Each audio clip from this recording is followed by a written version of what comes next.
poor girl finds a billionaire locked in a giant cage, but when she sees his face, she says, "You look just like the man in the photo my mom keeps in her purse."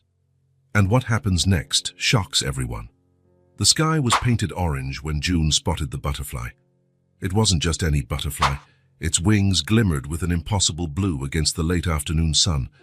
June had been drawing in the backyard, but her pencil slipped from her fingers the moment the insect floated in front of her. "Hi," she whispered, carefully extending her hand. The butterfly fluttered away, as though inviting her to join in a game. June glanced at the house. Mom was busy making dinner. She had mentioned something about onions and crying.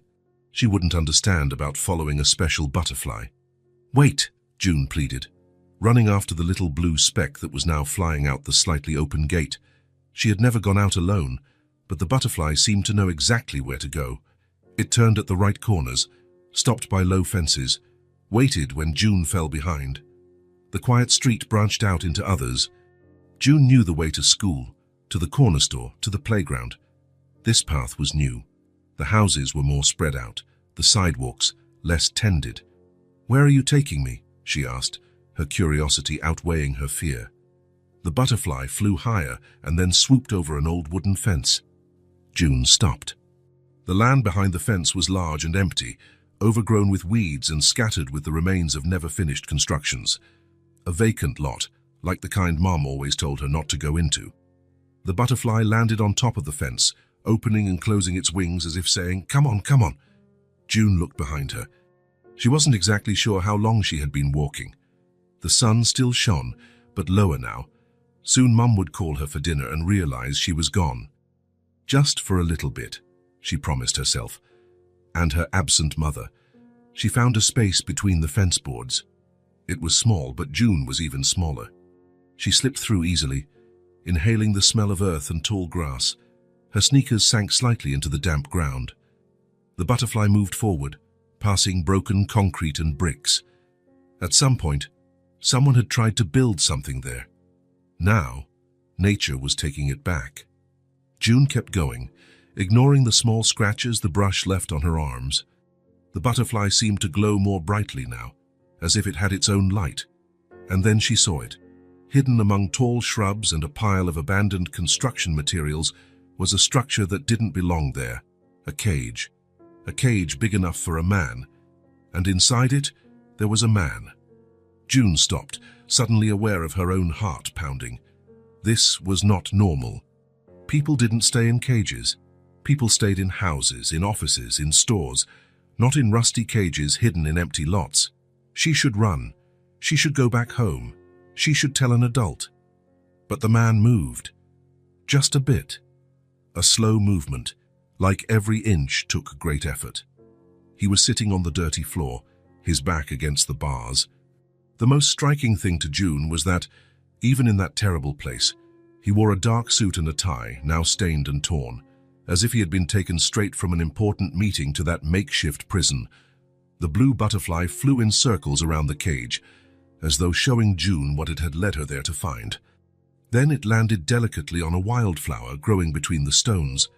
The man opened his eyes, tired eyes that took a few seconds to focus on the small figure standing a few yards away. June did not run.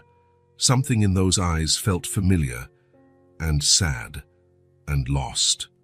"Hi," she said, in the same voice she used to speak to the butterfly. "You're hurt." It wasn't a question. It was obvious that he was. The man tried to sit up straighter, adjusting his soiled tie in a reflex gesture. His lips were cracked, his skin far too pale beneath stubble that needed shaving. Who are you?" His voice came out rough, like he hadn't spoken in a long time. "June," she answered, taking a small step forward. "Why are you in a cage?" "Is it a game?" The man shook his head slowly. "No, it's not a game." He swallowed with difficulty. You shouldn't be out here by yourself. It's dangerous." June tilted her head, confused. "But you're here." "Not by choice," he said, trying to smile, but managing only a tug of his lips, revealing a broken tooth. The tie, once perfectly aligned, now hung loose and stained around his neck. June moved a bit closer. There was something about his face, something that made her childish mind search for a memory. "You look like the man in the photo my mum keeps in her purse," she said suddenly, eyes wide at the discovery. The man froze. His eyes, which had been half closed in pain, opened completely. "What? Who is your mother?" "Mom is Mom," June answered, with a child's simple logic. "Her name is Nora. She has a photo of you in her wallet. You're smiling in the picture." The man grabbed the cage bars with injured hands, his fingers trembling, the thin fabric of his dress shirt tearing further with the sudden movement. "Nora," he repeated the name like a prayer. "Nora White." June nodded, surprised. "You know my mom." He took a deep breath, as if trying to take in the information. His gaze roamed over June's face, her cheeks, her nose, her eyes. Something in that look made June feel strange, like he was searching for someone else in her. "June," he said finally, his voice stronger now, "please, get help. Tell your mom you found me. Tell her I'm alive." "Are you sick?" June asked, noticing how weak he looked in the suit that must once have been elegant. "Yes," he answered simply, "and I need to get out of here. Will you do that for me? Will you tell your mum you found a man who looks like the one in her photo?" June nodded firmly. Helping sick people was the right thing to do. Mum always said so. "I'll bring Mom," she promised, already turning to go. "Wait," the man called out. How did you find me?" June pointed to the blue butterfly, still resting on the wildflower. "She showed me the way." And before the man could say anything else, June ran back across the lot, slipping through the broken fence, trying to remember the way she had come. The sun was dropping faster and faster. Shadows were lengthening. June ran even quicker, a new kind of fear growing in her chest. Not fear of the man in the cage, but fear she might fail to help him in time. Nora looked at the clock for the third time in 5 minutes. A cold hand seemed to squeeze her heart. June was late. 15 minutes since she had called her from the backyard.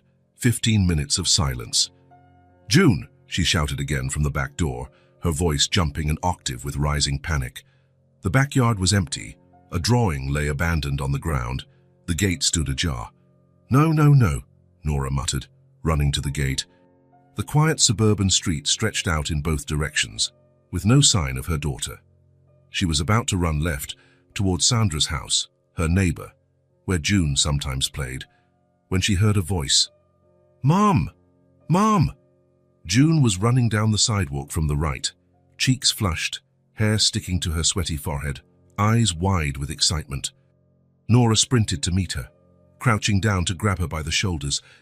"Where were you? Don't ever do that again. I was—" The words died as she noticed the scratches on her daughter's arms and the dirt on her clothes. "What happened? Are you hurt?" June shook her head, still trying to catch her breath. "No, I'm not hurt, but he is. Mom, there's a man in a cage. He needs help." Nora blinked, trying to process the words. "A man in a— What are you talking about, June?" "A blue butterfly showed me the way. There's a big lot, with tall grass, and he's there, in a cage." June's words tumbled out, as fast as her racing heart. "He's hurt, Mom, and really skinny. He's wearing a suit, all dirty." Nora stood up slowly, gripping June's hand firmly.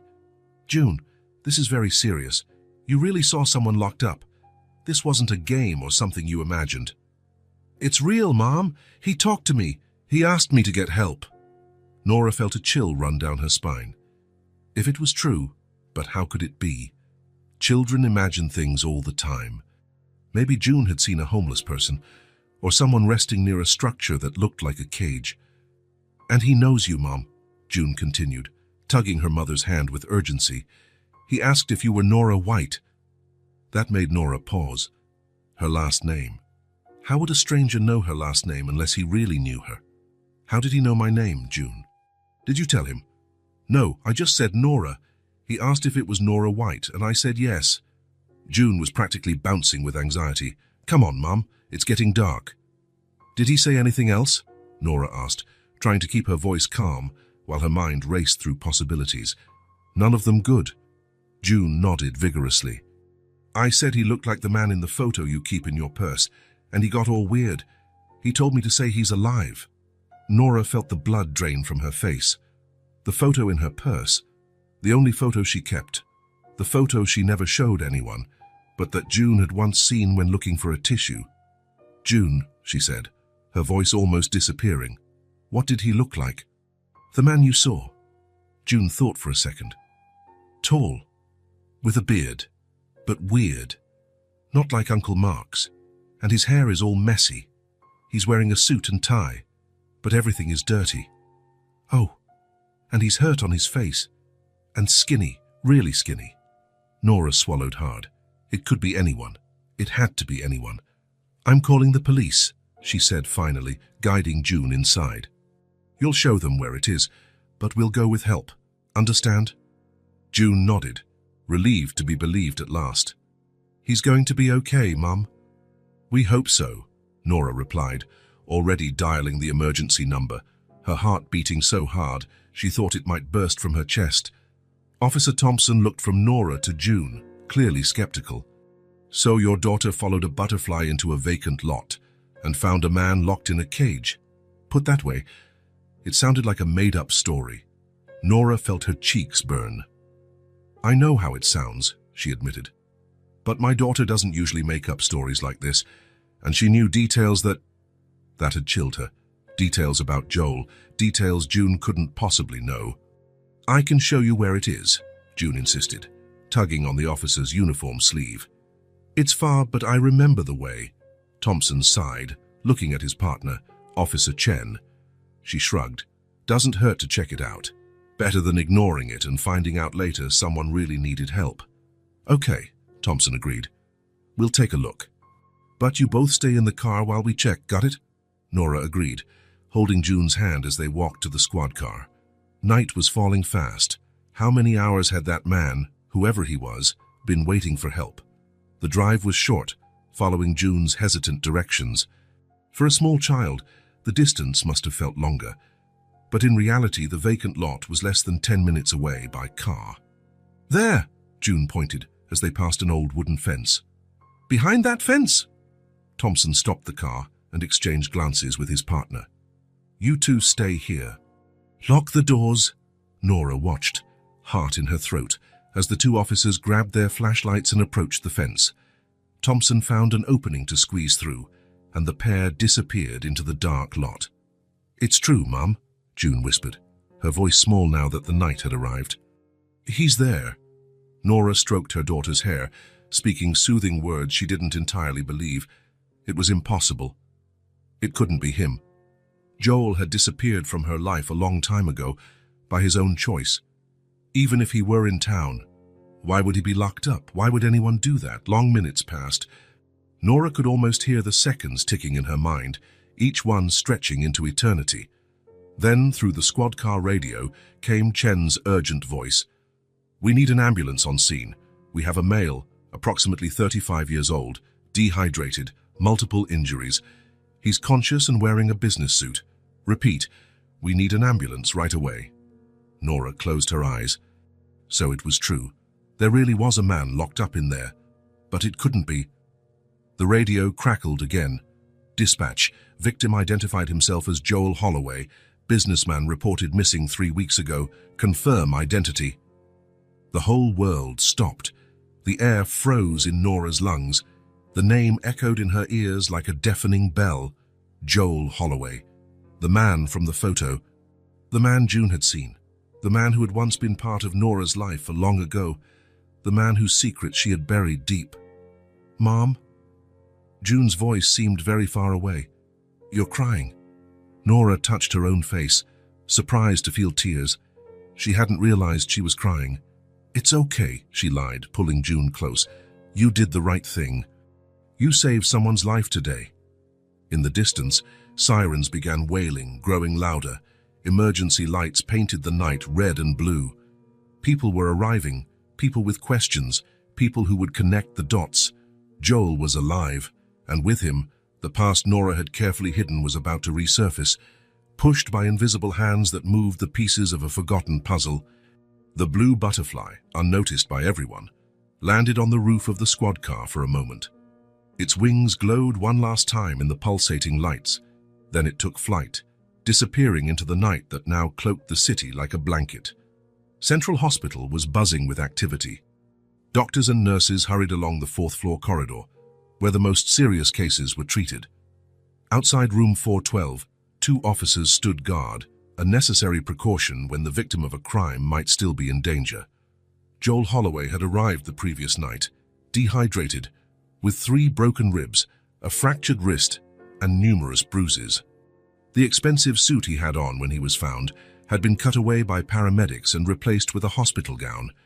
His tie, saved in a plastic bag with his other belongings, was the only item left of his once impeccable image as a successful executive just 3 weeks earlier. The doctors called it a miracle. Based on his condition, Joel should have died days ago. His resilience surprised even the most experienced professionals. "He has something to live for," commented Dr. Rivera after stabilizing his vital signs. "Sometimes, that makes all the difference." In his room, Joel slept under medication. His face, now clean, showed features that had once kept Nora up at night. Thinner, skin marked by recent scars, but still recognizable as the man who smiled in the photo in her purse.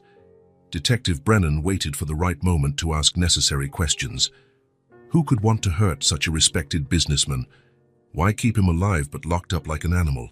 What secrets did this man hold? And perhaps the most intriguing question, how had a child following a butterfly been the only one to find him, when dozens of officers had been searching for weeks? The hospital couldn't keep the secret for long. Before dawn, reporters began to gather in the parking lot. Speculation grew by the hour.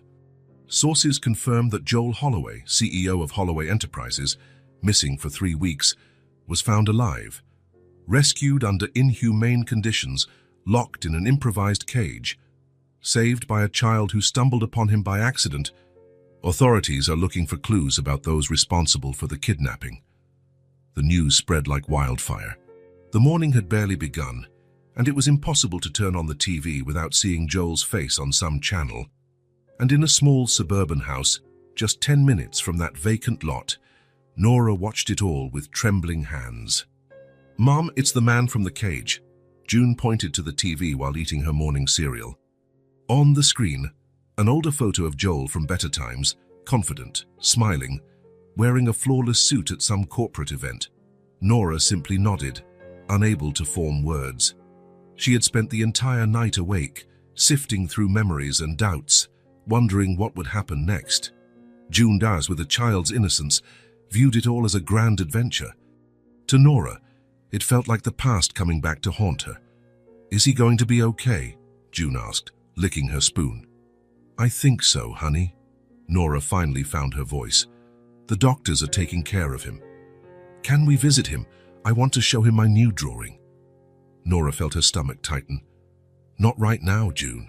He needs to rest." What Nora really needed was time. Time to process. Time to decide what to do. Time she suspected she no longer had. The phone didn't stop ringing all morning. Friends, neighbors, co-workers, all wanted to know if it was true that Nora's daughter had found the missing businessman.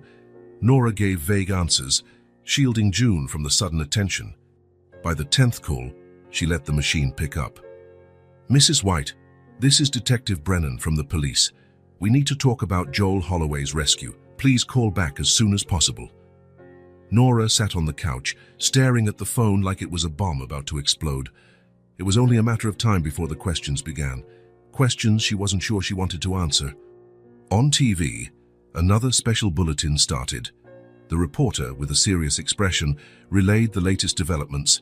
Joel Holloway remains in stable condition, but hospital sources say he is conscious and cooperating with authorities. The police continue to investigate the abduction, considered one of the strangest cases in recent years. Holloway, 35, is known for his rapid rise in the business world. Nora turned up the volume, every word about him hitting her like a stone. The businessman had recently finalized a multi-million-dollar deal with Vertex Corporation when he disappeared without a trace. Speculation suggests the kidnapping is related to this transaction, although the police have yet to confirm it. The images on the screen shifted to show the headquarters of Holloway Enterprises, an imposing building in the financial district. Nora knew that building. She had visited Joel's office once, at the start of their relationship.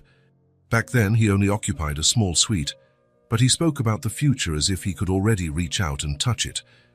"I'm going to build something that lasts," he had said, eyes shining with ambition, something that makes a difference. And apparently he did just that without her, without knowing about June. The report continued, now showing the Holloway mansion, where Joel's mother, Vivian, had given a brief statement that morning. "My son is a fighter. He always has been. We're grateful he was found and confident in his full recovery. The family asks for privacy during this difficult time." Nora felt a wave of bitterness rise in her throat. Vivian Holloway, the woman who had made it clear years ago that Nora wasn't good enough for her son. The woman who intercepted letters, blocked phone calls, built walls between Nora and Joel when he traveled for business. "Mom?" 144. June appeared in the doorway, clutching a colorful drawing. Nora quickly turned off the TV. "Yes, honey. I drew a picture of the blue butterfly. Do you think he'll like it?" Nora looked at her daughter, big, expressive eyes, an easy smile, a slightly upturned nose, features that weren't hers, features that belonged to Joel Holloway. "I'm sure he will," she replied, her throat tightening. Deerstal were Teeshaven that afternoon. Nora finally returned Detective Brennan's call. The conversation was brief, professional. Yes, June had found Joel by accident. No, Nora didn't know anyone who might want to hurt him. No, she knew nothing of his business dealings, small, necessary lies, for now. Brennan seemed satisfied, but before hanging up he added casually, "It's odd, you know. When we asked Mr. Holloway if he knew you or your daughter, he got very agitated. He insisted on thanking you personally." Nora closed her eyes, trying to control her breathing. Probably because June saved him. "Probably," Brennan agreed, though his tone suggested there was more to the story. "Anyway, once he's stronger, I'm sure you'll have a chance to meet." After hanging up, Nora stayed seated, phone still in hand. It was only a matter of time now. Joel was conscious. Joel wanted to see her. Joel would have questions. "How long?" she wondered out loud. "How long until he looks at June and sees himself?" She rose and walked to the small office where she kept important documents. At the bottom of the last drawer, hidden under a stack of bills, was a dark wooden box. Inside it, everything she had tried to bury. Letters never sent. Photos from a perfect summer, a positive pregnancy test, tucked into an envelope. And the document she had shown to no one, June's birth certificate. The father's name left blank, a choice Nora had made when she realized Joel would never return. But now he was back, led by a blue butterfly straight into a life he didn't know he had. Nora shut the box firmly, as if she could trap the past inside it. But it was too late. Buried time was already pushing the lid open, ready to spill secrets long hidden. Outside, the late afternoon sun shone on the yard where June played, unaware of the storm gathering. On the muted TV, Joel Holloway's face kept appearing, side by side with footage of the hospital, where he fought not just for his health, but for the missing pieces of his story. Joel was alive, the man she had once loved, the father of her child. And with his return, Nora's secrets wouldn't remain secrets much longer. Night finally fell, bringing silence to Nora's house. June slept peacefully, hugging the new drawing of the blue butterfly she had made earlier. After a day full of phone calls and news, the quiet felt almost unreal. Nora sat on the back porch, a cup of tea in her hands. The liquid had long since gone cold, forgotten as her mind wandered into the past 7 years. 7 years since she had last seen Joel. Now he was back, brought by a chain of events orchestrated by fate or by a blue butterfly. She closed her eyes, letting herself drift back in time, to when anything felt possible, when love seemed enough. Nora had just turned 22 when she met Joel Holloway. She worked as a waitress in a cafe near the university, saving money to finish her studies. Joel came in every day, sat in the same spot, and ordered the same black coffee. Unlike other suited customers, he always talked to her. Never about the weather or trivialities. He asked about her dreams, her plans, and the books she read on her breaks. "You're different," he said one day while paying the bill. "There's a light in your eyes." Nora laughed, thinking it was just a fancy pickup line. But Joel didn't smile. He looked at her with an intensity that made her stop breathing for a second. "I'm serious. Most people I know have dull eyes. They go through life without truly living. You don't." The next day, he left his card with his phone number. A week later, they had their first date. A month later, Nora knew she was hopelessly in love. At 26, Joel already showed the ambition that would one day make him a successful entrepreneur. He worked at a small consulting firm, but had bigger plans. At night, he developed his own ideas, talked about markets and opportunities, about changing the world. Nora believed every word. "You can do it," she would say whenever he doubted. "You have something special." For a year, they lived a passionate love that consumed everything around them. They shared a tiny apartment, big dreams, and the certainty they were meant to be together. Joel spoke of the future, as if he had it mapped out. The company's growth, the house they would have, the children. Then came the opportunity. "It's on the West Coast," Joel explained, his eyes shining with excitement. "A serious investor, Nora. Someone who believes in my project." Nora felt her heart clench. "How long?" "A few months, maybe a year. However long it takes to establish the company." "A year," Nora echoed, the reality of their separation sinking in. Joel cupped her face in his hands. "I'll come back for you, I promise. As soon as everything's set up, I'll come back and we'll build our life together. Or you can come when things settle down. I have to finish my degree," she reminded him. She had just 2 semesters left to graduate. "Then I'll come back," he insisted. "Wait for me." And Nora waited. At the airport, as she watched him board, he promised to call as soon as he landed. And he did. For the first few weeks, they talked daily, emailing and texting. Joel spoke about meetings, contacts, how everything was moving faster than he'd imagined. "My mom's here," he said about a month later. "She came to help organize some things." Nora felt a chill. She had met Vivian Holloway only once, at a disastrous dinner. The woman had made it clear, without directly saying it, that she considered Nora unworthy of her son. "A waitress," she had said, regarding Nora over the rim of a wineglass. "How quaint," Joel argued with his mother that night. He defended Nora, said he loved her, and that her background didn't matter, but the damage was done. Nora never forgot Vivian's look, calculated, determined, as if plotting something. 2 months after Joel's departure, phone calls became shorter and less frequent. "I'm busy at the company," he'd explain. "Meetings all day." 3 months later, a different call. Joel sounded exhausted, distant. "I'll be out of contact for a few weeks, a business trip overseas." "Where to?" Nora asked. "Asia. It all happened so fast. I'll leave you my mom's number. If you need anything, talk to her. She'll relay the messages." That was the last time Nora heard Joel's voice. The weeks turned into months.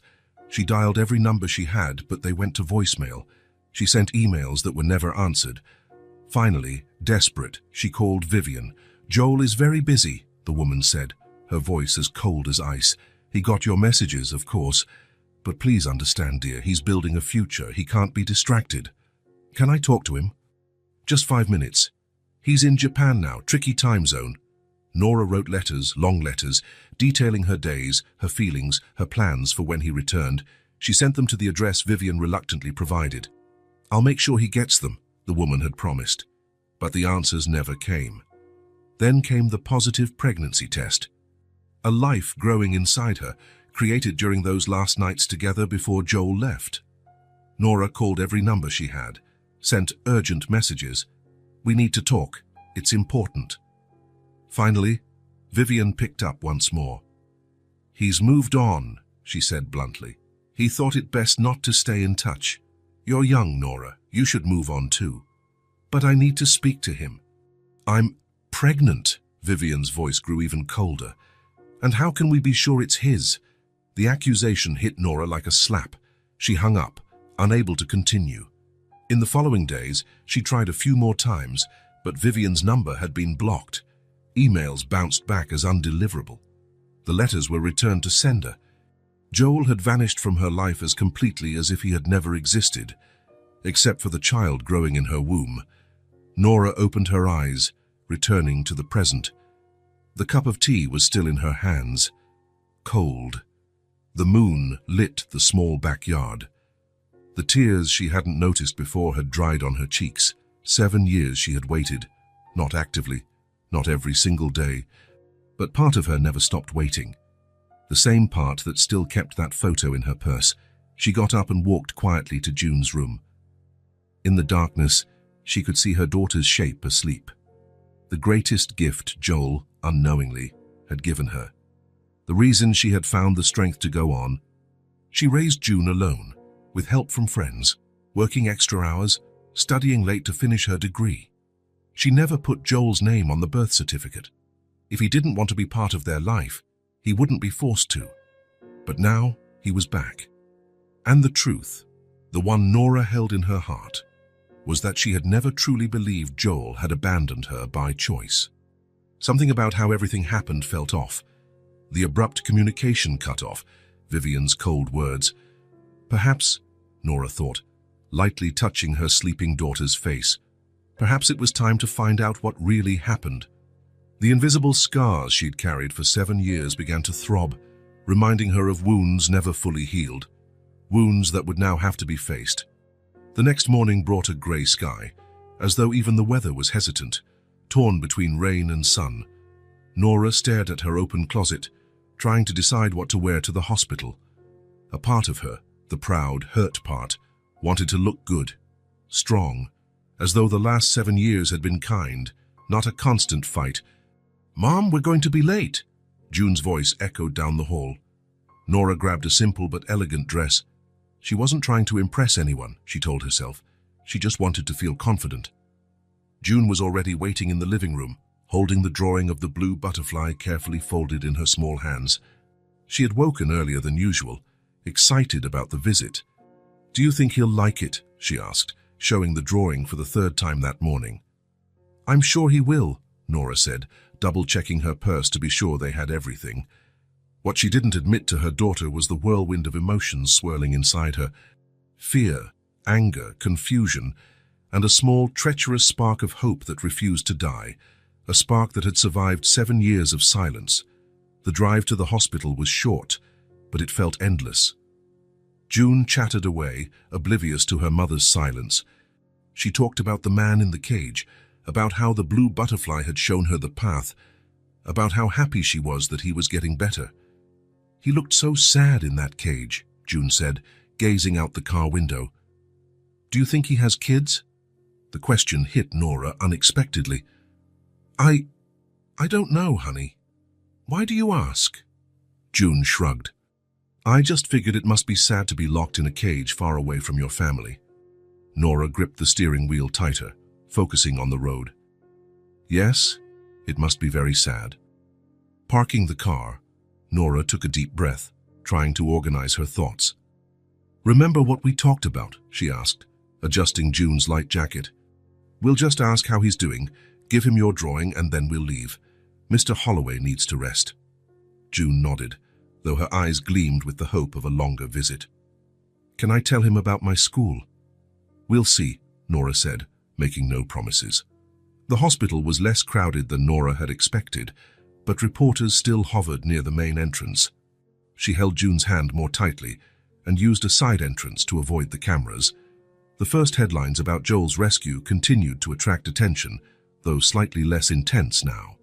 At the reception, a young nurse smiled as she recognized June from local news photos. "You're the girl who found Mr. Holloway, aren't you?" she asked, leaning over the counter. "How brave you were." June smiled shyly, while Nora explained why they were there. "Room 412, 4th floor," the nurse said. "But I think someone's with him right now." The elevator rose slowly, every floor making Nora's heart beat faster. What would she say to him? How would she explain 7 years of silence? What if he asked why she had stopped trying to reach him? "Are you nervous, Mom?" June asked, squeezing her hand. "A little," Nora admitted. "It's been a long time since I've seen Mr. Holloway." "Is he your friend?" "Friend?" The word felt so inadequate, so small to describe who Joel had been. We were close, a long time ago. The elevator stopped at the 4th floor. Nora straightened her dress, took a deep breath, and stepped out with June by her side. The white corridor seemed endless. Room 408, 410, and then finally 412. They had just arrived at the door when it opened. An elegant woman stepped out, adjusting her expensive coat in a smooth motion. Nora froze in place, immediately recognizing the face from her worst nightmares. Vivian Holloway. 7 years had changed little about Joel's mother. Maybe a few more grey hairs expertly covered, maybe deeper lines around her eyes. But her posture was still perfect, her gaze sharp, her air of superiority untouched by time. Vivian stopped abruptly, her eyes widening for a fraction of a second as she recognized Nora. Then she glanced down at June, who clutched her drawing of the blue butterfly. Something cold and calculating passed across the older woman's face. "Ms. White," she said at last, her voice controlled. "What a surprise." Nora felt as if she were 17 again, being judged by those same eyes. But now there was more at stake. Her daughter was there, looking curiously at the stranger blocking the doorway. "We came to see Joel," Nora said, keeping her voice steady. June wanted to see how he's doing. Vivian studied the girl for an uncomfortably long moment, her gaze traveling over June's face with unsettling intensity. When she spoke again, her tone was calculatedly gentle. "You must be the little heroine who found my son. How brave you were." June, usually talkative, just nodded, instinctively stepping closer to Nora. "I brought him my drawing," she said finally, holding out the folded paper. "It's the blue butterfly that showed me the way." For a moment, something flickered across Vivian's face. A hint of emotion quickly suppressed. She looked at Nora again, and all traces of warmth vanished. "Joel is resting now. The doctors just gave him medication. June just wants to give him a drawing," Nora insisted. "We won't stay long." Vivian's expression hardened, and she took a step forward, effectively blocking the entrance. Her voice dropped to an icy whisper only Nora could hear. "He's finally coming back to a normal life. We're rebuilding what was broken." Her eyes flicked quickly to June. "I won't let you show up now and complicate things." "Not this time." Nora felt blood rush to her face, anger building inside her.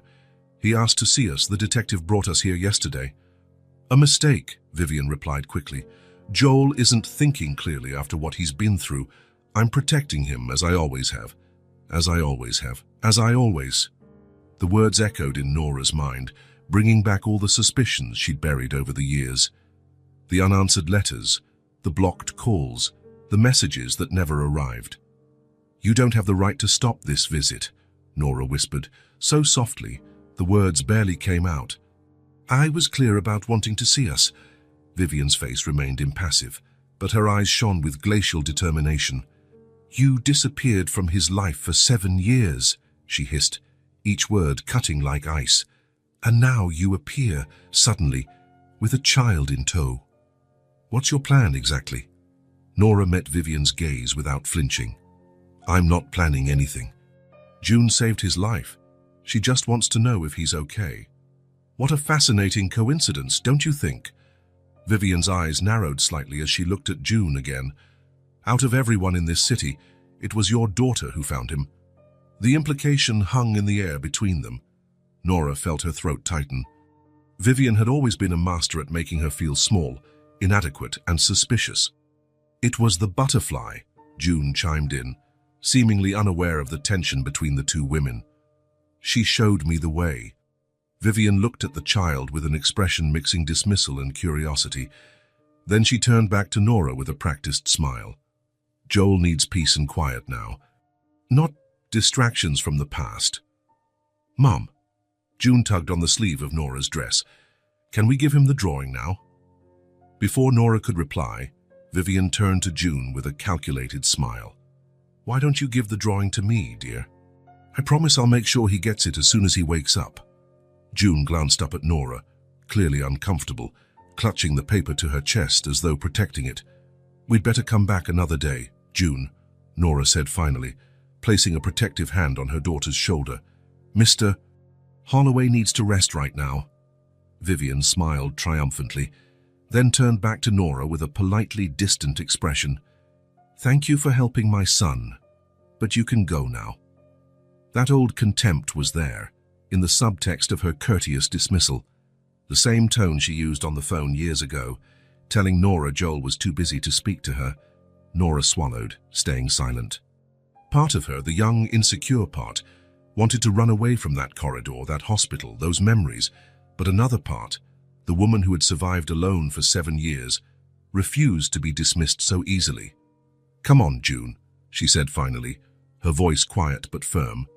"We'll be back when Mr. Holloway is feeling better." Vivian arched an eyebrow, clearly interpreting the words as a retreat. "There's no need to bother him again. The family appreciates your concern." "He asked for us," Nora repeated, staring at Vivian. "We will come back." Something in Nora's tone made Vivian's expression shift subtly. A flash of worry, perhaps even uncertainty, crossed the older woman's face. Nora took June's hand and turned away. She could feel Vivian Holloway's gaze piercing her back as they walked along the corridor to the elevator. "Mom, why doesn't that lady like us?" June asked when they were far enough away. Nora sighed, searching for words simple enough to explain something so complicated. "Some people are very protective of those they love." "But we just wanted to give him a drawing," June insisted, her child's logic unable to grasp adult complexities. "I know, sweetheart." Nora squeezed her hand. "Maybe we can try again another day." As they waited for the elevator, Nora glanced back one last time. Vivian still stood there, a sentinel at the door of room 412, guarding Joel as she always had, keeping Nora at bay as she always tried to do. But something had changed, Nora realized as the elevator arrived, something fundamental and irreversible. In Vivian's eyes, beyond her usual coldness, there was something new, worry, maybe even fear. Because now Nora wasn't alone. She had June at her side, the child who, by some miracle or destiny, had found Joel when all of the Holloway's resources and connections failed, the girl who followed a blue butterfly and changed everything. In the car, June asked if they could come back tomorrow. Nora looked at her daughter, at the determination in her eyes, at the courage she'd shown following a creepy vacant lot to save a stranger. "We'll try," she replied, a new resolve growing inside her. 7 years ago, Nora had given up, not because she wanted to, but because she was alone against a wall of silence. Young, scared, without the means to fight a powerful family like the Holloways. But now it was different. Now she had June. And no matter how hard Vivian tried, she couldn't deny that it was this little girl who saved her precious son when all the Holloways' power and resources failed. "Mom," June said as they drove away, "I think he'd be happy with my drawing." "I think so too, honey," Nora answered, a new determination blossoming within her. "And we'll make sure he gets it." Because Vivian Holloway might have won a battle today, but the war was only beginning. And this time, Nora wasn't fighting just for herself or for a past love. She was fighting for something much bigger. She was fighting for the truth. The hospital room seemed smaller every day. Joel Holloway, sitting on the edge of his bed, gazed out the window at the world beyond, a world he had nearly lost forever. 3 weeks in the darkness of that rusty cage had taught him to value the simplest things: sunlight, wind on his face, the freedom to simply walk, and faces, especially 2 faces he couldn't get out of his mind. "Mr. Holloway, your medication." The nurse entered with a cup of water and some pills. It was the 5th week of recovery, and the doctors mentioned he might be discharged in a few days. Joel swallowed the pills mechanically, still gazing out the window. "Thank you, Claire." When she left, Joel picked up his new phone. His old one had vanished along with him on the day of the kidnapping. He scrolled to a recently added contact, Marcus Daniels, private investigator. He typed a brief message. "Any updates?" The answer came minutes later. "Address confirmed. We'll send details soon." Joel closed his eyes, feeling both relief and apprehension. Ever since he'd learned that Nora and June had tried to visit, and that his mother had blocked them, as he'd discovered through a talkative nurse, He knew he had to find them again. The door opened, and his mother walked in, elegant as ever, carrying a folder of documents. "The doctors say you might be discharged in 2 days," Vivian announced, placing the folder on the table. "Everything is ready for your return. The house is prepared, security's been tightened, and I've arranged appointments with the best specialists to continue your treatment." Joel nodded, without enthusiasm. Since Nora's thwarted visit, something had shifted between him and his mother. A heavy silence, unasked questions floating in the air. "You stopped Nora and her daughter from visiting me," he said at last, without looking at her. Vivian paused in the middle of straightening the papers. "You needed rest, not complications from the past reappearing suddenly. As you've always done, right?" "What are you talking about?" Joel finally turned to face her. 7 years ago. The letters, the calls. You always stood in the way." Vivian's face hardened. "I did what was best for you. That girl was a distraction from your goals. Look how far you've come without her." "Look where I ended up," Joel repeated bitterly, pointing at the bruises still marring his body. "A successful businessman who almost died in a cage, alone." "Joel, I've let you control my life for too long, Mother." His voice was calm but resolute. "I'm not going to let that happen again." Vivian studied her son, seeing something different in him. The near-death experience had changed something fundamental in Joel Holloway. The son who always followed her advice, trusted her decisions, was now looking at her with new eyes. "What do you plan to do?" she asked at last. "Start over," he replied simply. "Fix what was broken. Reclaim the lost time." With her, after 7 years, Vivian shook her head. "People change, Joel. She's not the same girl you knew." A slight smile touched Joel's lips. "You're right. She's not. She's a woman who raised an amazing daughter, a daughter who saved my life when no one else could." Vivian grabbed her purse, clearly uncomfortable with the direction of the conversation. "Get some rest. We'll discuss this when you're thinking more clearly." After she left, Joel checked his phone again. Another message from Marcus Daniels. An address, a discreet photo of a yellow house with a small front yard, and a schedule when Nora usually arrived home from work, when June returned from school. Information that, in the wrong hands, would be invasive, but for Joel it was a map to a lost treasure. 2 days later, Joel was discharged. He declined his mother's offer to stay at the Holloway mansion. Instead, he took a cab to the hotel where his driver had left a car for him, a simple model, nothing like the luxury vehicles he used to drive. "Are you sure you're well enough to drive, Mr. Holloway?" the hotel receptionist asked, noticing Joel's still cautious movements.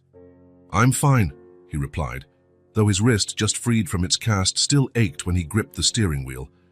The address was in a quiet neighborhood about 20 minutes from downtown. Tree-lined streets, modest but well-kept homes, a place where kids could ride bikes on the sidewalks without worry. Joel parked at a safe distance and watched the yellow house. It was mid-afternoon on a Wednesday. According to Marcus's information, June would be coming home from school soon, walking with a small group of children and a monitor. While waiting, he opened the glove compartment and took out a small package wrapped in blue paper. He had ordered the gift by phone, asking an assistant to buy and deliver it to his hotel. 20 minutes later, a group of kids appeared around the corner. Joel immediately recognized June, the same dark hair, the same energetic stride. She wore a blue school uniform and carried a colorful backpack. The group stopped at the corner, and the children began to scatter, each heading to their house. June waved goodbye to her friends and walked alone the last few yards to the yellow house. That's when she saw him. Joel had gotten out of the car and stood on the sidewalk, the blue-wrapped package in his hands, unsure of how to proceed. He didn't want to frighten her or look suspicious to the neighbors, but June didn't seem afraid. Her eyes widened in recognition, and a huge smile lit up her face. "It's the man from the cage," she shouted. To Joel's surprise, she dropped her backpack on the ground and ran toward him. Joel barely had time to brace himself before June crashed into his legs, hugging him without hesitation. The pain in his still healing ribs was overshadowed by the wave of emotion that swept over him. "You're better," June exclaimed, looking up at him with shining eyes. "You're not in the cage anymore," Joel laughed, genuinely touched by her enthusiastic welcome. "No, I'm not in the cage anymore. The doctors fixed me up." "Did you come to see our house?" June asked, taking his hand naturally as if they were old friends. "I came to see you and your mum," he admitted honestly. "Is she home?" June shook her head. "She'll be back later. But Mrs. Peterson is here." She pointed to the house next door. "She stays with me after school until Mum gets home." As if summoned, a grey-haired woman appeared at the door of the yellow house, clearly alarmed to see June talking to a stranger. "June, what did I say about talking to strangers?" she called, hurrying down the steps. "He's not a stranger," June protested. "He's the man I saved. The one from the cage." The older woman's expression shifted instantly as she recognized Joel from the news. "Oh, Mr. Holloway, forgive me. I didn't—" "Don't worry," Joel said kindly. "You're right to be cautious." Mrs. Peterson seemed torn between following safety protocols and acknowledging the unusual situation. "June, come inside. Your mum will be here in an hour." "But he came to visit us," Joel interjected gently. "I can come back later when Ms. White is home. I don't want to cause any trouble." "Stay," June insisted, still holding his hand. "Mrs. Peterson makes chocolate chip cookies on Wednesdays. They're the best." The older woman blushed slightly but then smiled. "Well, considering the circumstances, maybe you'd like to wait on the porch for Mrs. White. I can bring you some coffee if you'd like." Joel accepted the invitation and soon found himself sitting on the porch of the yellow house, a cup of coffee in hand, with June chatting excitedly by his side, showing him her school drawings, talking about her friends, and describing the blue butterfly that disappeared after that day. "Mom said it went back to the forest," explained June, munching on a cookie. "But I think it came just to lead me to you. Then it left because its job was done." Joel smiled, touched by her childlike logic. "Then I owe a double thank you, to the butterfly and to you." An hour later, a car pulled up in front of the house. Joel's heart raced when Nora stepped out, carrying a work folder and grocery bags. She didn't see him immediately. She opened the trunk, grabbed more bags. June ran toward her, practically bouncing with excitement. "Mom, Mom, guess who came to visit?" Nora lifted her eyes, following June's pointing finger. The shock on her face was obvious. The bag slipped from her fingers, landing on the sidewalk. Joel stood up from the wicker chair, his still sore body protesting the sudden movement. They stayed like that for a moment, Nora frozen by the car, Joel on the porch, June in between them, looking back and forth without understanding the sudden tension. "Hi, Nora," he said finally, his voice low and uncertain. "Mrs. Peterson," sensing the intensity of the moment, quietly picked up her purse. "I'll be next door, Nora. If you need anything, you know where to find me." She passed Nora, giving her a reassuring squeeze on the arm, and left, casting curious glances behind her. Joel walked down the steps, approaching hesitantly. "Let me help," he offered, bending to pick up the dropped grocery bags, ignoring the twinge in his still healing ribs. That seemed to snap Nora out of her trance. "No, you shouldn't. Your injuries—" Their fingers brushed as both reached for the same bag. A brief electric contact charged with 7 years of absence. "How did you find us?" Nora finally asked. "A private investigator," Joel admitted. "I hope you don't mind. I had to see you both, to properly thank you." June watched their exchange with interest. "Mom, he came to see us. Isn't that cool? And Mrs. Peterson gave him cookies." Nora looked from her daughter to Joel, clearly torn by conflicting emotions. Finally, she took a deep breath and gestured to the house. "Would you like to come in? I think we have a lot to talk about." Joel nodded, relieved. He picked up some of the bags and followed Nora and June into the yellow house. The interior was exactly how Joel imagined, a cozy space with personal touches everywhere, photos of June on the walls, children's books piled on a low shelf, a sofa with colorful cushions. A real home, not just a place to live. Nora asked June to wash her hands and change clothes while she put away the groceries. Joel offered to help, and they worked side by side in the small kitchen, a charged silence hanging between them. "You look well," he said at last. Nora gave a faint smile. "You look alive, which is a big improvement since the last time I saw you. My mother told me you tried to visit, and she stopped us." "It wasn't a question." Joel sighed. "I'm sorry about that. Vivian has always been protective." "That's one way to put it," Nora replied, shutting the fridge door harder than necessary. Silence returned, heavier this time. There was so much to say, so many questions, so many explanations owed. But where to start? "Why now?" Nora asked at last. "After 7 years, why come back into my life now?" Before Joel could respond, June hurried back into the kitchen, now dressed in shorts and a t-shirt with a butterfly print. The moment for confrontation was postponed. "Can we show him the house, Mom?" June asked. Nora hesitated, then nodded. "Sure, honey. But don't take too long. I'll start dinner soon." "Will you stay for dinner?" June asked, turning to Joel with hopeful eyes. He glanced at Nora, who shrugged slightly. "If your mom invites me." "You can stay," Nora said, her tone gentler now. "It's the least we can do to thank you." The house tour was quick. Living room, kitchen, bathroom, a small office where Nora worked, and June's bedroom, which the girl showed off with particular pride. It was a small but enchanting space, with pale blue walls, a bed draped in star-patterned fabric and drawings everywhere. "I made all these," June declared, pointing to her artwork, "and that one is you." Joel moved closer to a drawing that stood out, a figure in a suit inside what looked like a cage. Next to it, a little girl and a giant blue butterfly. Something tightened in his chest, an emotion he couldn't name. "It's really good," he said, his voice slightly shaky. On the way back to the living room, Joel noticed a photo on the shelf that he'd missed before. Him and Nora, 7 years younger, smiling, arms around each other in front of a lake. He remembered that day, a spontaneous picnic shortly before he left. She had kept that photo, displayed it all these years. "That's you, right?" June asked, noticing his interest in the picture. "The same man in the photo Mom has in her purse." Joel looked at Nora, who blushed slightly. "Yes, that's me. A long time ago." Later, as they sat in the living room while Nora finished cooking dinner, June showed Joel her collection of books and toys. He listened with genuine interest, amazed by the life Nora had built, by the incredible child she had raised on her own.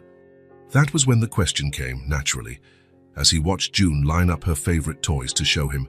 "June," he asked gently, "if you could have anything in the world, what would you ask for?" The girl paused, thinking seriously.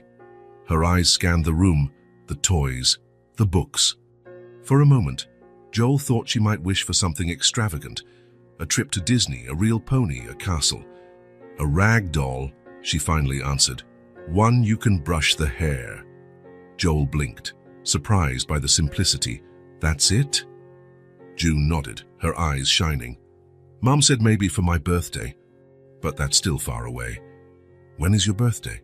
"In 3 months," she replied, raising 3 fingers. "I'll be 7. 7.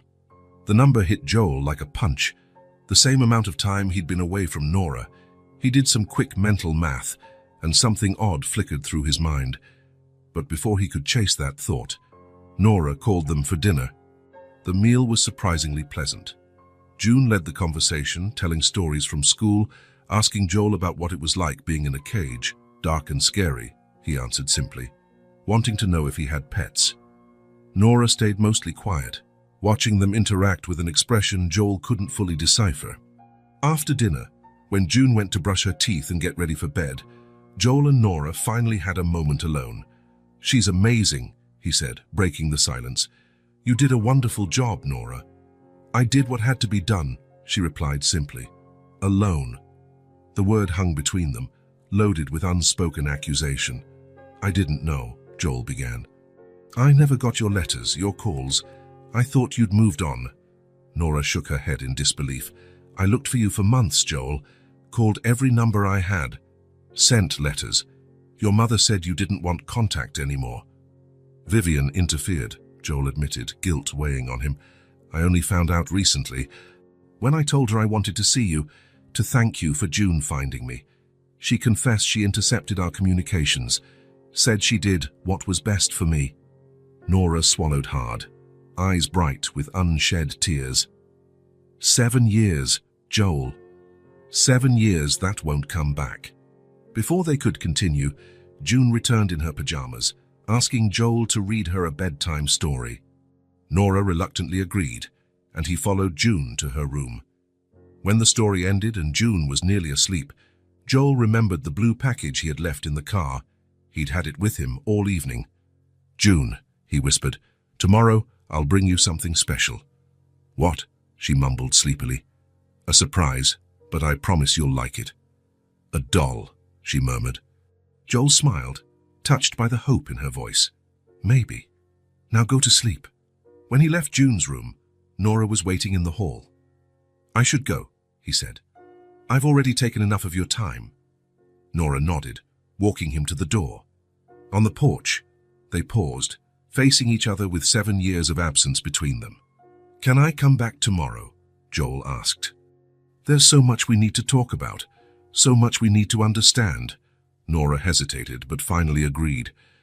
"Yes, but we need to take it slow, Joel. A lot has changed." "I know." He gestured toward the house. "Thank you for today, for letting me in, for letting me meet her." Nora knew he wasn't just talking about the house. As Joel drove back to his hotel, he couldn't stop thinking about June or her simple wish, a rag doll with hair to brush. That girl lived in a modest home with a working mother, likely without many luxuries. He could offer her the world, expensive toys, trips, anything money could buy. Yet she asked for something so simple, something any child would treasure from someone who cares. That girl could have asked for anything, and she asked for love, disguised as a toy. And Joel, driving through the night, promised himself he wouldn't disappoint June, or Nora, not this time. Saturday morning dawned under a clear sky and mild sun. Nora woke early, as usual, even on weekends. Joel's visit the night before had left her mind spinning with questions. She prepared breakfast on autopilot, scrambled eggs, toast, orange juice. The familiar morning sounds calmed her nerves. Routine was a safe harbor. June was still asleep, hugging the small wooden horse Joel had given her at the hospital. Nora paused in her daughter's doorway, observing the peaceful face, dark hair spread across the pillow, so similar to someone else's. The doorbell rang, snapping her out of her thoughts. 10 in the morning, too early for visitors. She dried her hands on her apron and walked to the door, her heart inexplicably racing. Joel stood on the porch, holding a large package wrapped in colorful paper with a pink ribbon. He looked different today, more relaxed, wearing jeans and a simple blue shirt instead of the suit he once always wore. "Good morning," he said with a hesitant smile. "I hope I'm not too early." Nora shook her head. "No, it's fine. June's still asleep, but come in." Joel stepped inside, placing the package on the living room table. He seemed more at ease, more like someone who belonged in that space. "Coffee?" Nora offered. "I'd love some." They sat at the small kitchen table. Joel looked around the cozy space, floral curtains, June's drawings taped to the fridge, a plant hanging above the sink. "How did you manage?" Nora asked, breaking the silence as she poured the coffee. "What? The doll? You barely had time." Joel smiled, taking a sip. "I have my ways. After I left here, I made some calls until I found the right store. The owner opened just for me." "The privileges of being Joel Holloway," Nora remarked, a slight ironic note in her voice. "Actually, the privileges of being a man desperate not to disappoint a child," Joel corrected gently. Nora nodded, slightly embarrassed by her assumption. Another silence fell, less awkward, but still loaded with unspoken words. The sound of sleepy footsteps in the hallway signaled June's arrival. She appeared in the kitchen doorway, rubbing her eyes, her hair in every direction. When she saw Joel, her sleepy face lit up. "You came back!" she exclaimed, running to the table. "I promised I would, didn't I?" Joel smiled, surprised when June climbed into the chair beside him without hesitation. "There's something for you in the living room," he said, exchanging a quick glance with Nora. "Really? What is it?" June's eyes shone with excitement. "How about having breakfast first?" Nora suggested, placing a plate of scrambled eggs in front of her daughter. "But, Mom, your mother's right," Joel intervened gently. "The surprise isn't going anywhere." June, reluctantly convinced, devoured her breakfast at impressive speed. In record time, her plate was empty. "Done! Can I see it now?" Nora and Joel shared an amused look. "Brush your teeth first," Nora instructed. June practically flew to the bathroom. Left alone again, Joel and Nora exchanged a smile. "Has she always had this much energy?" Joel asked. "Always," Nora confirmed. "Since she was a baby, she'd wake up smiling." June returned in minutes, teeth brushed, face washed, wearing shorts and a t-shirt with stars. "Now can I see it?" "Sure," Joel said, standing. "It's in the living room." June dashed off, with Joel and Nora following behind at a calmer pace. In the living room, the girl circled the large, brightly wrapped box, her eyes evaluating its size and shape. "You can open it," Joel told her. "No second invitation needed." June tore through the wrapping paper with zeal. In seconds, the paper was on the floor, revealing a large box with a rag doll's picture. "A doll with hair!" June shouted, jumping with excitement. "Just like I asked for." But it wasn't just any doll. It was a premium version with extra accessories, combs, ribbons, spare outfits, even a tiny tea table. "Open it, hurry!" June pleaded, barely able to contain her excitement. Joel knelt beside her, ignoring the stab of pain in his still recovering ribs, and helped her pull the doll from the box. Together they removed it, a handmade creation of soft fabric, long yarn hair, embroidered eyes, and a meticulously detailed dress. "She's beautiful," June whispered, cradling the doll in awe. "I'll call her Blue, like the butterfly." Joel smiled, touched by the connection. "That's the perfect name." Nora watched the scene with an unreadable expression, joy mixed with something deeper. "June, what do you say when you receive such a special present?" "Thank you," June exclaimed, throwing her arms around Joel in a sudden hug that nearly knocked him over. Joel froze for a moment, caught off guard, before hugging her back gently. His eyes met Nora's over the girl's shoulder, a look filled with unspoken emotion. "You're welcome, kiddo," he finally replied. "You deserve it." The next few hours passed in a world of their own, a world created by June, where her new doll was the guest of honor. Joel let himself be pulled into that universe without resistance, leaving behind the successful businessman to become just another participant in children's play. In the living room, now turned into an improvised beauty salon, June carefully styled the doll's yarn hair, while Joel held mirrors and ribbons as instructed. "Have you ever brushed a doll's hair before?" June asked, fully focused on her task. "Actually, no," Joel confessed. "I'm new at this." "I can teach you," June offered seriously. "It's easy. You start from the ends and work your way up." Joel watched, fascinated, as June demonstrated, her small face scrunched in concentration. There was something mesmerizing about the seriousness with which she approached this simple chore. Soon, the doll had a fancy braid decorated with colorful ribbons. "Now it's your turn to brush," June declared, handing Joel the comb. "I'm not sure I can make it look as good," he hesitated. "It doesn't have to be the same." "So can do it your way." With large, clumsy fingers, hands used to signing contracts and shaking hands at negotiations, Joel attempted to copy the delicate moves June had shown him. The result was a crooked braid with strands sticking out everywhere. June examined it critically, then smiled. "It's okay for your first time," Joel laughed, surprised by her graciousness. "Thank you. I guess I need more practice." "That's fine. You can come tomorrow again and I'll teach you more." The simplicity of that offer hit Joel in an unexpected way. The ease with which June included him in her world, the natural assumption that he would come back, as though his place were there with her. In the kitchen, where she was tidying up lunch, Nora could hear the laughter and the conversation. Several times, she stopped what she was doing just to listen, the deep rumble of Joel's voice mixed with June's high, excited chatter. A harmony she had never heard before, but that sounded strangely familiar. After lunch, the game evolved into an imaginary tea party. Joel sat in a chair too small for his frame, Wearing a paper hat June insisted was essential for the occasion. The doll, Blue, took the place of honor with her new hairstyle, while June served tea in empty cups and offered pretend cookies on plastic plates. "More tea, sir?" June asked in an affected voice, holding a tiny toy teapot. "Yes, please, madam," Joel replied, playing along so seriously that June burst into giggles at every line. From the kitchen window, Nora watched. Joel Holloway, the powerful businessman, perched on a child's chair wearing a paper hat, pretending to drink tea with a 6-year-old girl and her cloth doll. That was when the tears began. Silent, unexpected, rolling down her cheeks without warning. Nora braced herself against the sink, letting the emotion flow. They weren't just tears of sadness, though there was pain.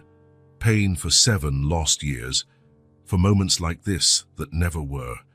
They were also tears of relief, from an old wound finally exposed to the air. For the first time, she saw them as she had once dreamed in the early months of pregnancy, when she still believed Joel would return, father and daughter, bonded by something deeper than words or knowledge, an invisible connection that even 7 years apart hadn't erased. Nora quickly wiped her face when she heard June calling her name, inviting her to join the tea party. She put on a smile and went to the living room, sitting on the floor with them, accepting an empty cup and complimenting Joel's paper hat. The afternoon passed with games, stories, and laughter. June showed Joel her favorite books, her drawings, her collections of colorful stones and dried leaves.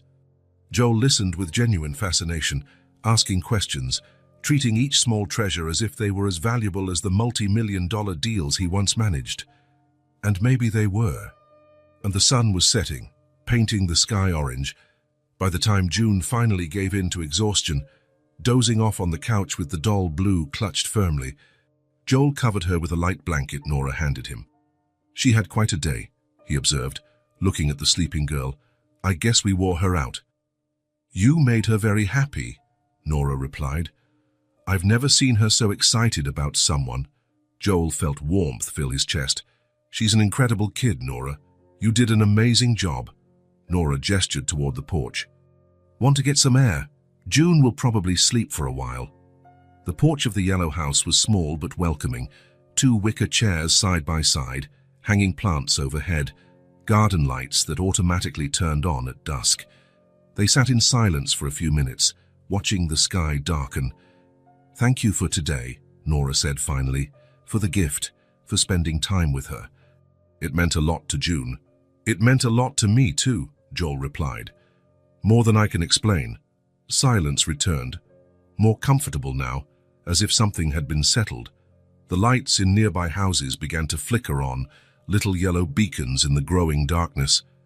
"Can I ask you something?" Joel turned to face her. "Sure." "Why do you still keep my photo?" he asked softly.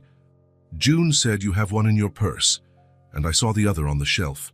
After everything, after all the silence." Nora gazed at the horizon for a long moment before answering. "Because even when everything fell apart, I needed to believe it was real." Her voice was gentle but firm. "That what we had wasn't just something I made up. That the man I loved truly existed, even if he had moved on without me." Joel closed his eyes briefly, absorbing her words. "I thought you'd forgotten me," he admitted. "When I got no answers, when the calls stopped. I thought it was just a chapter in your life you preferred to close." Nora turned to him, surprised. "I never stopped trying to reach you, Joel. I was the one who got no answers." "What do you mean?" I waited." Her voice grew more intense. "For months. I called every number I had. I sent letters to the address your mother gave me, left messages with secretaries and receptionists. Nothing. Total silence." Joel swallowed, realization dawning. "Vivian." "Yes." The confirmation came bitterly, but without surprise. "Your mother. She told me you had chosen to move on, that you didn't want contact, that you had other priorities now." "She lied." Joel's voice hardened. "I never got your letters. I never knew about your calls. When I asked about you, she said you'd stopped looking for me, that you'd moved on with your life. She showed me a magazine," Nora continued, remembering clearly. A photo of you at an event, arm in arm with another woman. He's found someone from his own world, she told me. And you believed it. What else could I do? You never answered, never called. Nora turned to face him, pain clear in her eyes. I even tried when I realized I was pregnant. I begged your mother for your contact. Joel went pale. You told her you were pregnant. I started to. She cut me off. She asked how she could be sure the baby was yours. She said you wouldn't want to know anyway. A heavy silence followed. 7 years of life shaped by lies, choices made on false information. I'm sorry, Joel said at last, for not realizing what she was doing, for trusting her when she said you'd moved on. Nora shook her head slowly. I fell for it too. I believed you'd simply chosen another life. Joel reached out hesitantly, brushing his fingers across Nora's on the arm of the chair, a delicate, almost shy touch. What do we do now? He asked quietly. With all this truth? Nora didn't pull her hand away. I don't know. I just know I can't keep pretending you're just the man June saved. Not after today. Not after seeing you two together. I'll talk to Vivian tomorrow, Joel said, a clear decision in his voice. I'm going to confront her about what she did. Be careful, Nora warned. She won't give up control easily. She already lost it, Joel answered with a certainty that surprised them both. The moment I realized what she did, that control ended. She just doesn't know it yet. Night wrapped around them, shading the small porch in gentle darkness. Two worlds that had been kept apart for so long were beginning to reconnect, cautiously but hopefully.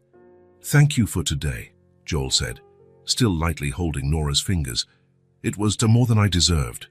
It was exactly what June deserved, Nora replied, and maybe what all of us needed. They stayed like that, side by side on the porch of the yellow house, linked not only by the past they once shared, but by the newly discovered truth of what really happened.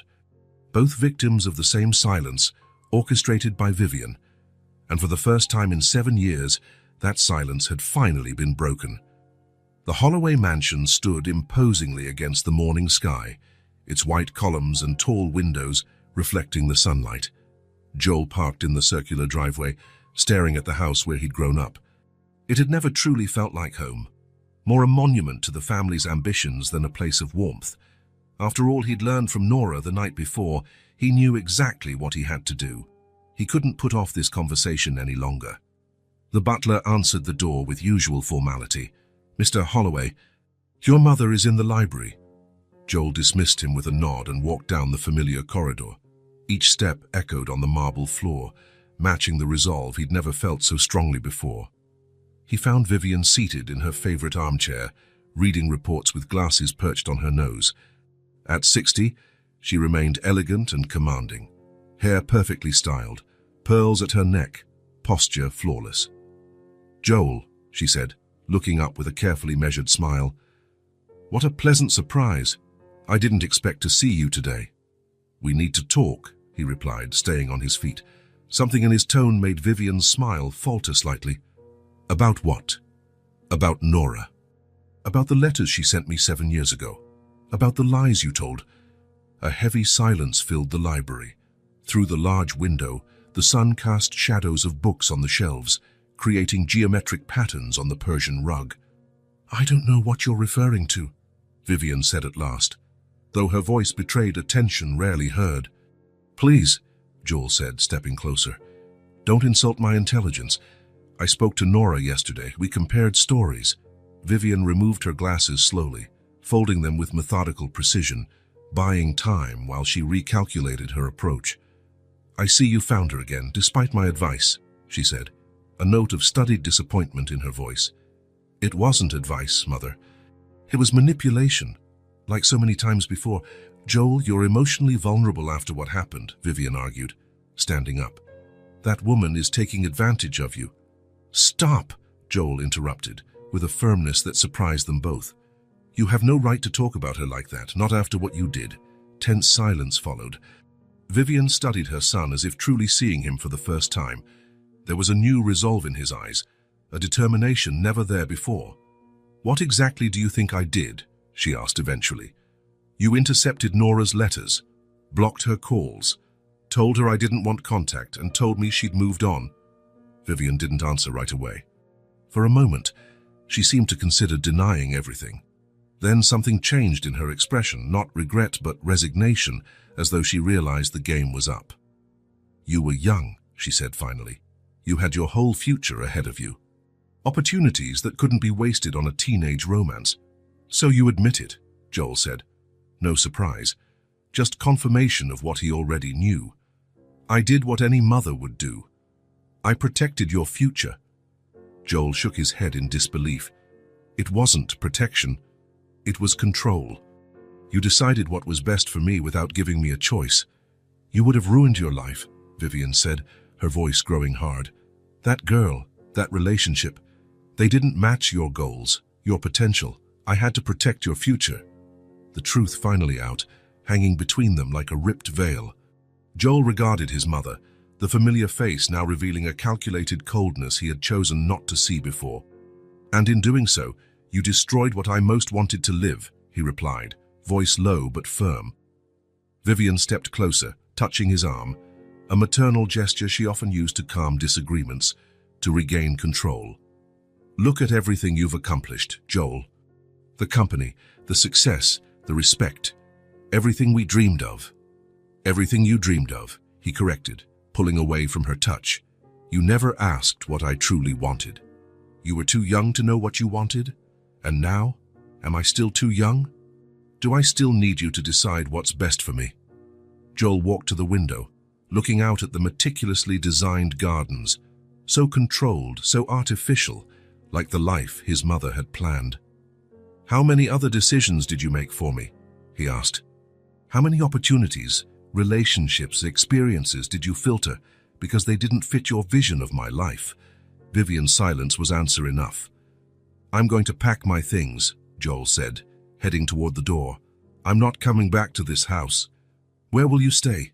Panic bled into her voice. With that woman? With that child? My decisions are no longer your concern. Joel, please, Vivian persisted, following him down the corridor. Think about what you're doing.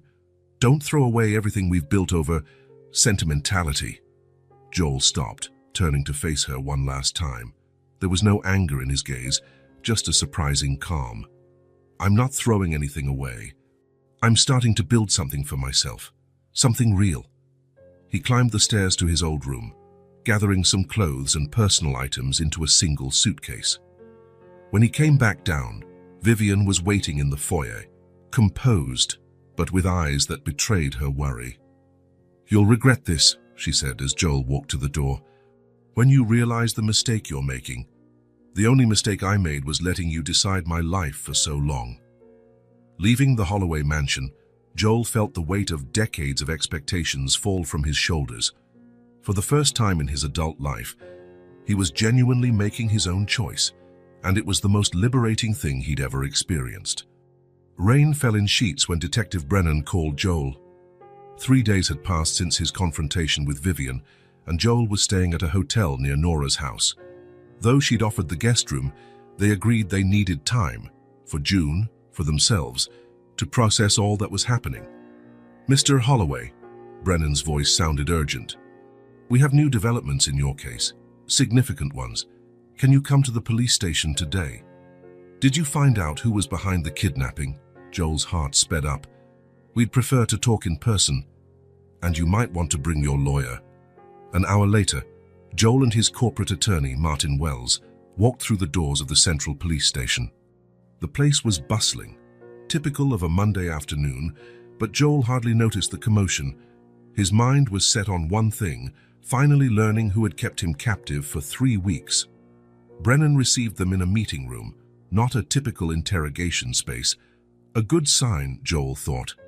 Next to him sat Marcus Daniels, the private investigator Joel had hired to find Nora and also investigate the abduction alongside the police. Mr. Holloway, Mr. Wells, thank you for coming so quickly, Brennan began, placing a thick folder on the table. We've been working with Mr. Daniels for the past 48 hours, and the results are surprising. Marcus leaned forward. Joel, we know who did this, and we have solid proof. Who? Joel almost whispered the question. Brennan slid a photograph across the table. The familiar face froze Joel's blood. Graham Voss, his partner for 8 years, his friend from college. The man who attended corporate events as a guest of honor, who dined at his home, who knew every detail of his personal and professional life. "This makes no sense," Joel murmured, staring at the photo. "Graham, are you sure?" Marcus nodded solemnly. "Absolutely. We traced financial transactions, phone records, and vehicle movements. He hired the men who captured you, rented the vacant lot through a shell corporation, and fabricated an alibi by leaving town on the critical dates. But why?" Joel still couldn't process the betrayal. "He has everything. He's a major partner in the company, has shares in every deal, has—" "It wasn't enough," Brennan interrupted, opening the folder.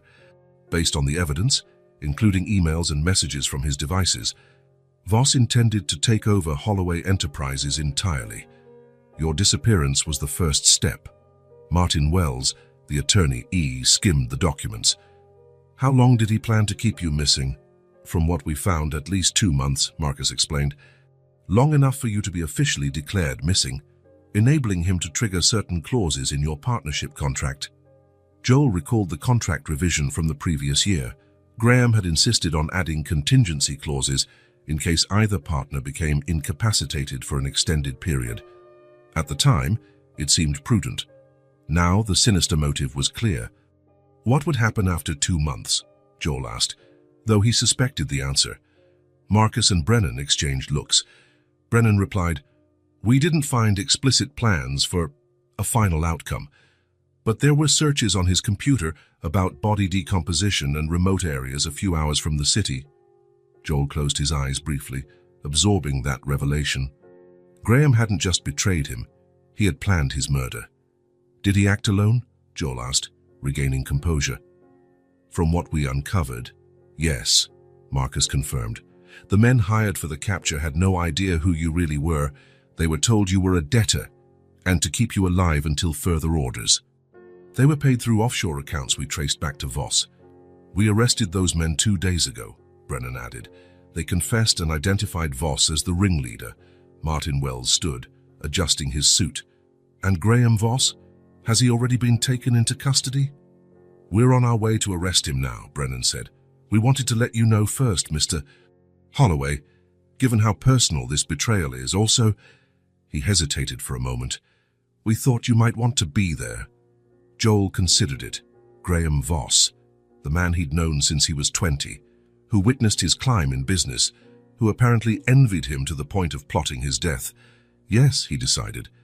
I want to see him when he's arrested. The Holloway Enterprises office occupied the top 5 floors of a downtown high-rise. Joel knew every corridor, every room, every detail of the place he'd built from the ground up. Now he followed Brennan and 2 uniformed officers to the executive level, where Graham was likely to be. The receptionist's eyes widened at the sight of Joel entering with the police. "Mr. Holloway, we didn't know you'd be in today." "Is Graham in his office?" Joel asked, ignoring the curious stares of employees starting to gather. Yes, in a meeting with the finance department," the young woman stuttered. Joel motioned to Brennan, who moved forward with the officers. In the main conference room, Graham Voss was standing by a PowerPoint presentation, gesturing animatedly to a group of executives. At the sight of Joel, he paled. "Joel," he said, forcing a smile. "I didn't know." "Graham Voss," Brennan interrupted, stepping forward with a paper in hand. "You're under arrest for the kidnapping and illegal imprisonment of Joel Holloway, as well as conspiracy to commit homicide." The silence was absolute. The executives looked from Graham to Joel, stunned. Graham, for a moment, looked about to deny everything.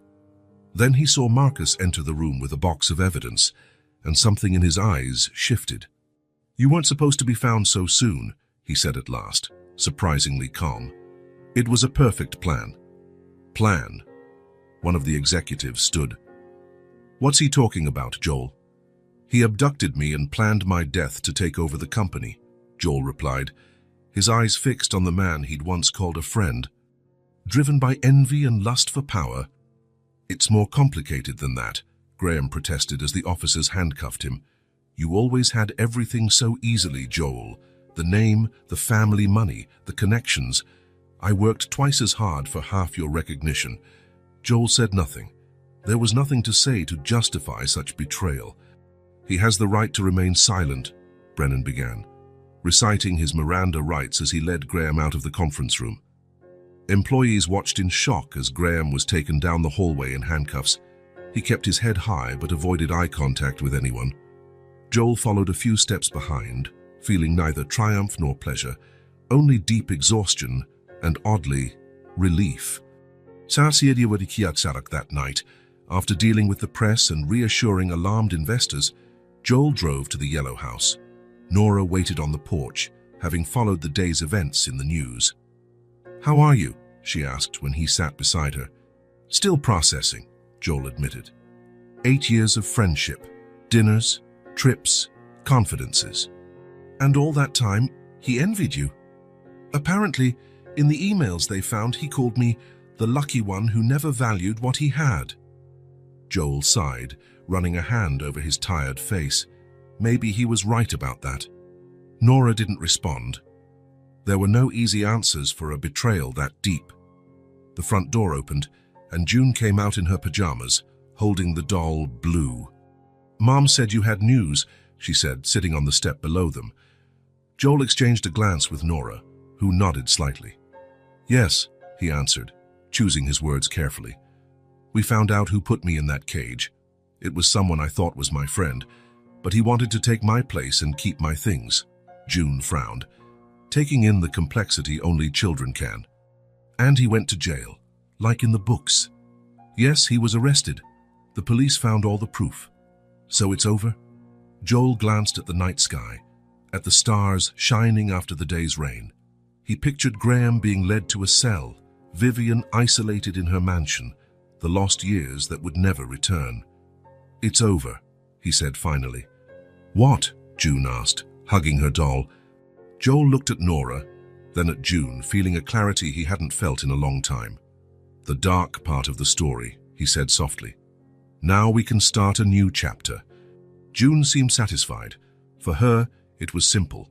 The villains were defeated, the hero was safe, and life would be better going forward. Joel envied that simplicity, that childlike certainty.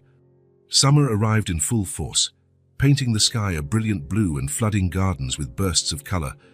4 months had passed since Graham Voss's arrest, 4 months of change, adjustments, and discovery. The city park was crowded on that sunny Sunday. Families spread out on the lawns, kids chased kites, couples strolled hand in hand along shaded paths. In a quieter corner, under the shelter of a large oak tree, Joel spread out a checkered blanket on the grass. "Is this a good spot?" he asked, looking at Nora carrying the picnic basket. "Perfect," she answered, setting the basket down. "Just enough shade, but we can still see the lake." June ran ahead a few yards, chasing a dragonfly hovering over wildflowers. Her bright laughter rang in the air, so carefree that everyone nearby smiled automatically. "June, come help us set up," Nora called, taking containers of food from the basket. The girl raced back, cheeks flushed with sun and excitement. In the past few months, June had blossomed even more. Joel's consistent presence in her life had added a new layer of security and happiness. Their make-believe tea parties now had a regular participant, bedtime stories featured new voices, and weekends became adventures for 3. "Can I put out the napkins?" June asked, already digging into the basket. "Sure, honey. Then you can help your dad with the cups." Your dad. The word still sounded new, though June had used it for almost 2 months.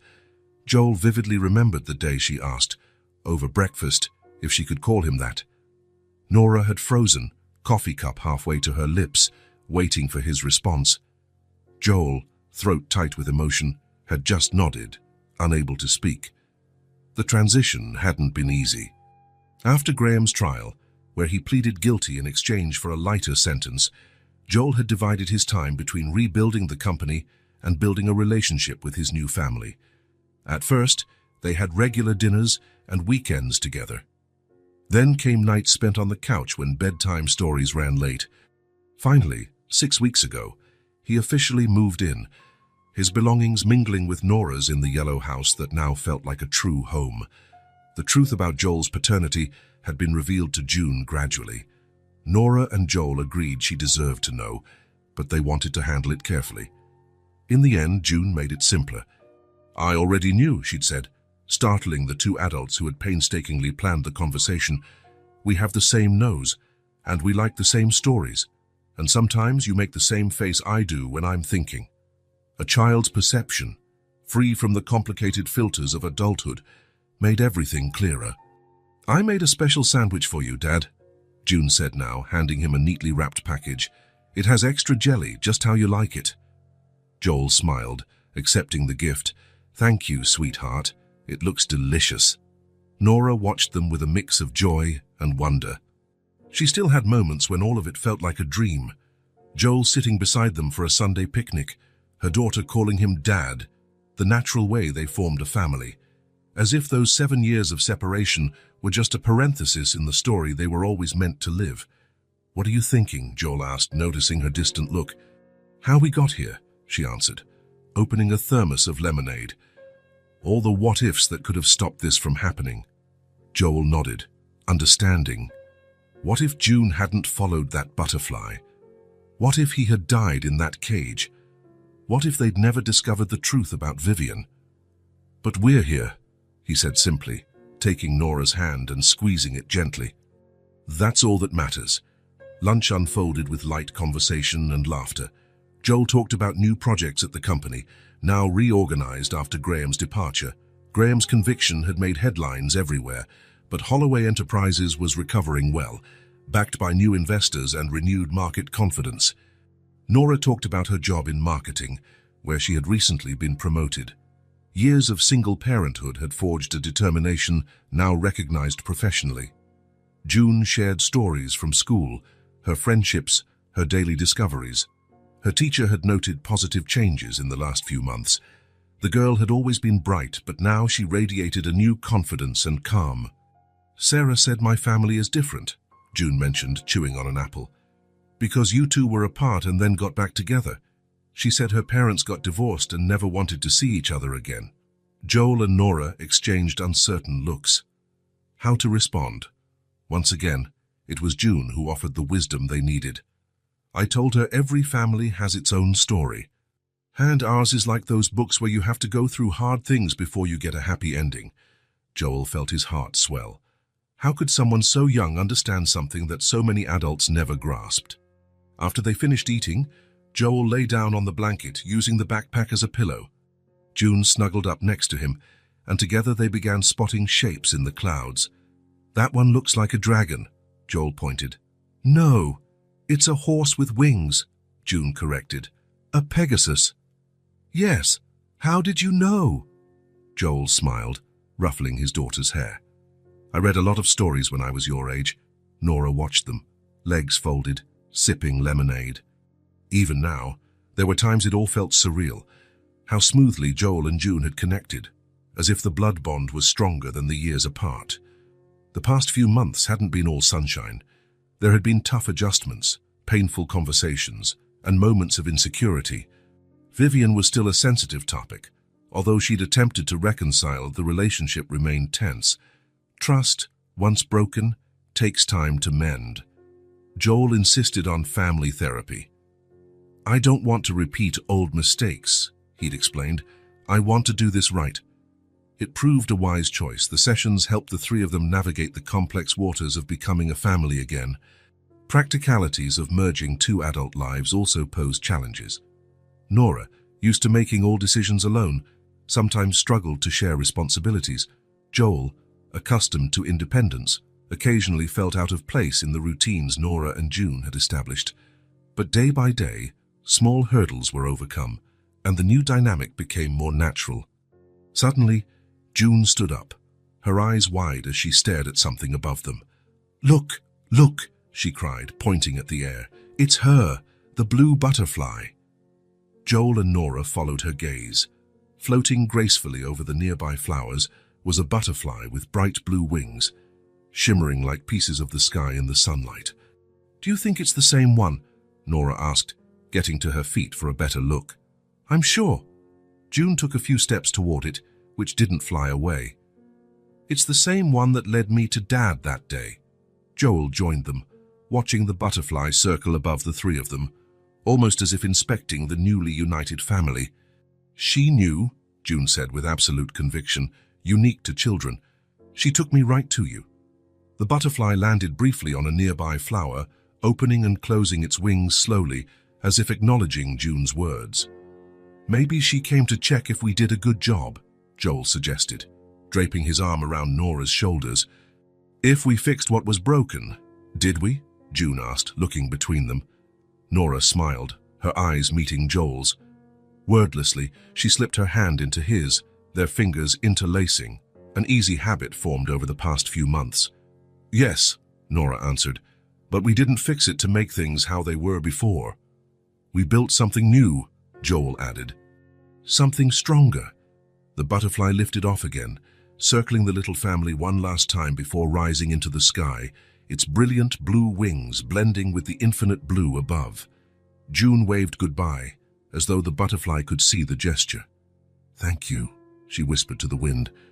Joel reflected on the symbolism of that tiny creature, a seemingly fragile insect that had changed the course of 3 lives with its whimsical flight. Could there be a purpose to that? Or was it just chance at work in mysterious ways? Whatever the answer, he felt deeply grateful. On the drive home, June dozed off in the back seat, worn out from running in the sun. Nora was at the wheel, while Joel gazed out the window, admiring the familiar streets of the neighborhood he now called home. "What are you thinking?" Nora asked, noticing his reflective silence. "How lucky we are," he replied. "How many people get a second chance like we did?" "It wasn't just luck," Nora said softly. "It was also choice. You could have taken another path when you learned the truth." Joel nodded, understanding what she meant. It wasn't only destiny that had reunited them. Not just that. It was June's bravery in following a butterfly, Nora's persistence in keeping that photo, Joel's resolve in facing his mother and choosing his own path. It was the courage to look back, confront the past honestly, and still choose to move forward. Together. When they arrived at the yellow house, the place that now belonged to all 3 of them, Joel carried the sleeping June inside. Nora followed with the picnic basket, watching how gently he removed her shoes before covering her with a light blanket. Later, they sat on the porch under a starry sky, and Joel held Nora's hand between his own. "Thank you," he said simply. "For what?" "For not giving up, for raising our daughter with so much love, for letting me come back." Nora leaned her head on his shoulder, her body fitting naturally against his as though they were made for each other.